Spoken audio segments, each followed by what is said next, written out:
La science est-elle au service de la guerre ou de la paix?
La machine à tremblement de terre avait la puissance d'un petit réacteur nucléaire.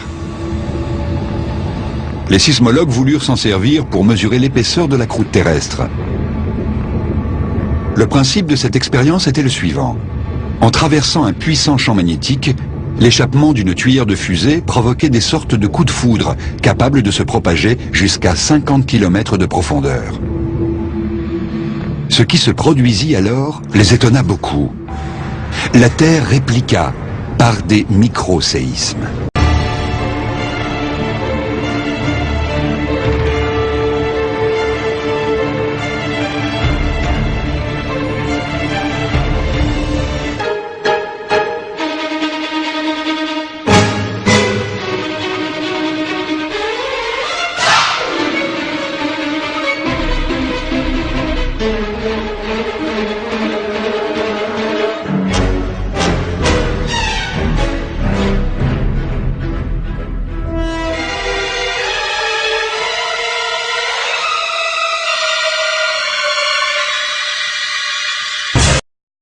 Il est très difficile d'expérimenter sur Mère Nature, et nous devons être très prudents.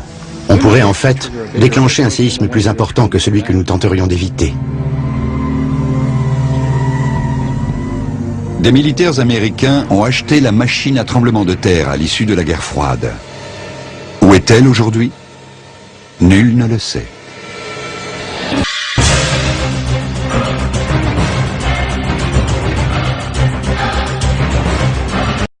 Sir Evelyn de Rothschild a fait savoir avec un communiqué de presse qu'il se lançait lui aussi avec ses milliards dans le commerce des pluies, tempêtes, ouragans, etc. en achetant 70% de Weather Central LP. Voilà. Donc c'est le plus grand. Donc il fabrique et fournit les graphiques de tout ce qui est météo. Parce que ça veut dire quoi? S'ils ont décidé d'investir là-dedans, ça veut dire qu'ils ont calculé leurs coûts. Ça veut dire surtout que le dérèglement du climat va devenir quelque chose de central dans les mois et années à venir. Voilà.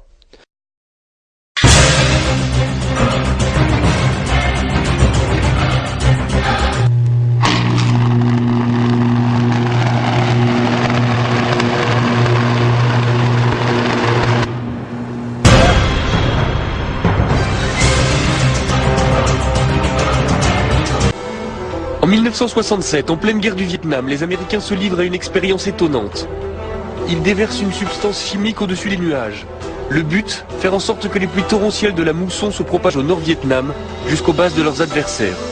Le plus étonnant, c'est que cela a marché. Alors HAARP pourrait-il être la suite de ces premiers essais? Ce qui concerne les modifications environnementales et climatiques, c'est un enjeu militaire aux États-Unis depuis certainement 50 ans.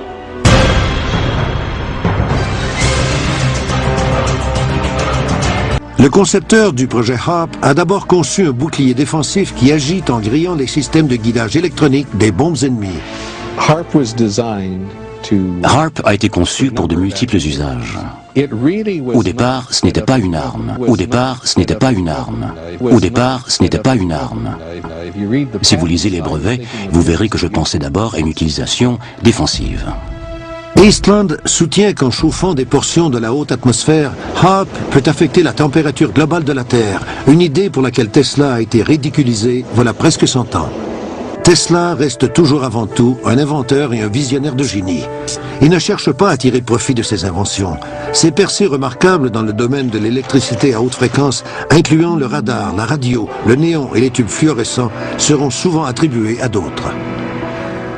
Par exemple, le système pour prendre des clichés photographiques au moyen du rayon X inventé par Tesla précède les travaux de Wilhelm Röntgen. L'imagination fertile de Tesla lui fait entrevoir la possibilité d'Internet et de la télévision des décennies avant tout le monde.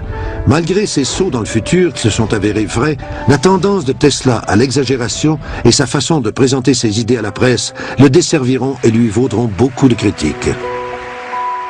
We must be able to transmit scenes from other places over long distances. Pictures, the news, energy, and why not matter too?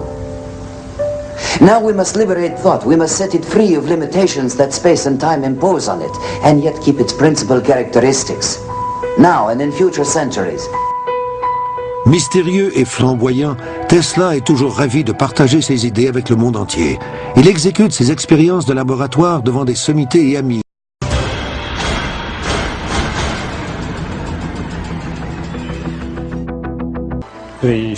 Les Soviétiques ont mené des expériences en vue de créer une aurore artificielle.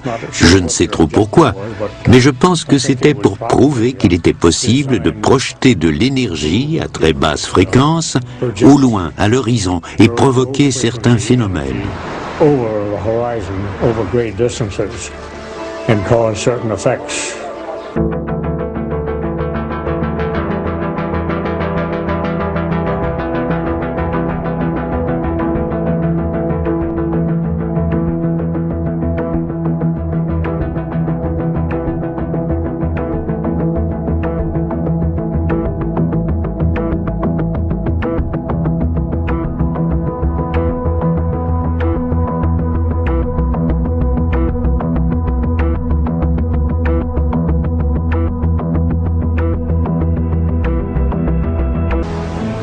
La vraie puissance de HAARP n'est pas encore connue et il n'existe aucune agence de contrôle civil. La possibilité que le projet HAARP soit capable de créer d'immenses perturbations à l'échelle planétaire, incluant la modification des conditions climatiques, un réchauffement global de la planète et même le ralentissement de l'orbite de la Terre, nous aide à comprendre pourquoi Tesla a détruit les plans de son invention. Après la mise sur la touche de Tom Spencer, les investigations de la commission d'enquête cessent. Cela n'empêche pas de nombreux chercheurs de continuer à se poser des questions sur les expériences menées par l'armée américaine en Alaska. C'est le cas du physicien Jean-Jacques Berthelier. Son laboratoire est en contact direct avec Demeter, un satellite doté de nombreux instruments de mesure qui passe régulièrement au-dessus de la base américaine. Lorsqu'on passe au-dessus de HAARP, on voit quelque chose qui n'a pas l'air, pour un profane, n'est pas très étonnant, mais on voit ici un signal à 1 méga, à peu près un petit peu plus de 1 méga, qui est une émission dont on sait que c'est émis par HAARP. Donc vous voyez bien que dans le milieu naturel, il n'y a pas ce genre d'émission. Et ce qu'on voit surtout qui est intriguant, c'est le fait qu'on a une baisse d'un facteur 2 ou 3 de la densité et une augmentation assez sensible de la température. Ce qui montre que HAARP arrive à modifier quand même assez profondément l'ionosphère.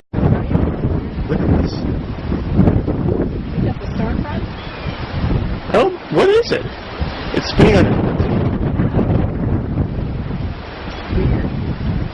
It's like it goes on from one end of the horizon to the other.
l'extérieur, qu'est-ce qu'on voit partout?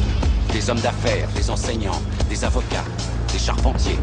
C'est avec leur esprit qu'on communique pour essayer de les sauver. Mais en attendant, tous ces gens font quand même partie de ce système. Ce qui fait d'eux nos ennemis. Ce qu'il faut que tu comprennes, c'est que pour la plupart, ils ne sont pas prêts à se laisser débrancher. Bon nombre d'entre eux sont tellement inconscients et désespérément dépendants du système qu'ils vont jusqu'à se battre pour le protéger. Est-ce que tu m'écoutes, Néo?